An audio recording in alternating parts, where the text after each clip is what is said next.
নমস্কার বন্ধুরা, দিশানের রান্নাঘরে সবাইকে স্বাগত। আশা করছি আপনারা সকলেই ভালো আছেন। আজকে আবার একটা নতুন রেসিপি নিয়ে চলে এসেছি।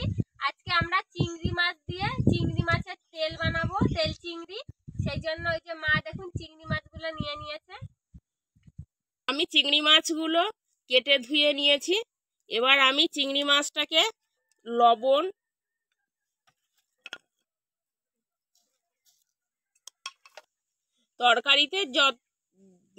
তরকারিতে যেমন পরিমাণে লবণ হলুদের দরকার আমি সব একেবারে দিয়ে নিচ্ছি।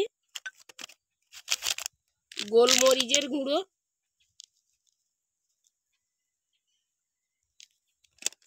এবার লেবুর রস দেব।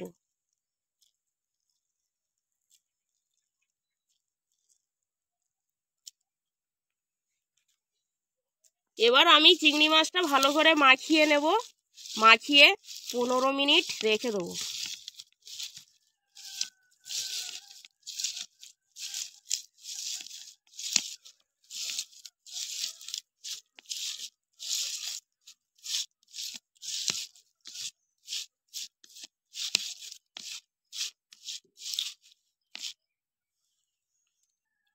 ওদিকে মাছটা ম্যারিনেট হতে হতে আমি এদিকে রসুন আর কাঁচা লঙ্কা কেটে নিচ্ছি। রসুনগুলো চৌকো চৌকো করে কেটে নিচ্ছি। দেখুন,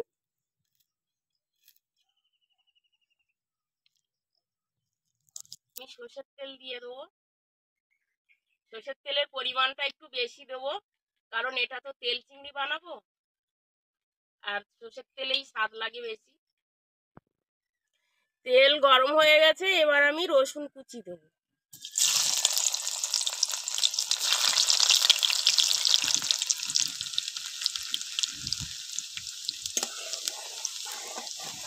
রসুনটা ভালো করে ভেজে নিয়েছি। এবার আমি চিংড়ি মাছ দিয়ে দেবো।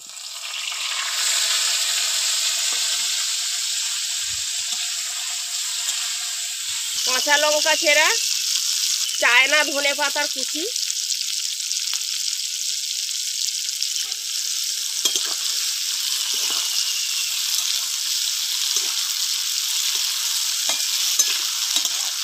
আর আমি 2 মিনিট ঢাকা দিয়ে ফুটিয়ে নেব।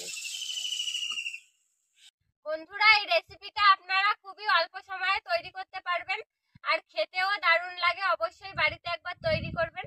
আর এরকম আরো নতুন নতুন রেসিপি দেখতে আমাদের চ্যানেলটিকে সাবস্ক্রাইব করবেন, আর অবশ্যই পাশে থাকা বেল আইকনটি প্রেস করবেন। তাহলে আমরা নতুন কোনো ভিডিও আপলোড করলে নোটিফিকেশন আপনাদের কাছে পৌঁছে যাবে।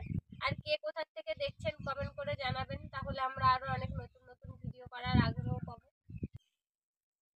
মিনিট হয়ে গিয়েছে, এবার ঢাকাটা খুলে নেব। 2 মিনিটের বেশি ফুটানো যাবে না, তাহলে তার স্বাদটা পাল্টে যাবে। দেখুন, হয়ে গিয়েছে তেল চিংড়ি। এবার আমরা নামিয়ে নেব। হয়ে গেছে, এবার নামিয়ে নেব। দেখুন বন্ধুরা, তেল চিংড়ি নামিয়ে নিয়েছি। এবার আমি খেয়ে দেখব কেমন হয়েছে। মা দিচ্ছে তরকারি, আজকে আমি খেয়ে দেখব কেমন লাগছে।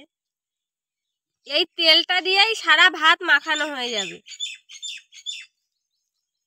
আর চিংড়ি মাছটাও দেখুন কত সুন্দর হয়েছে।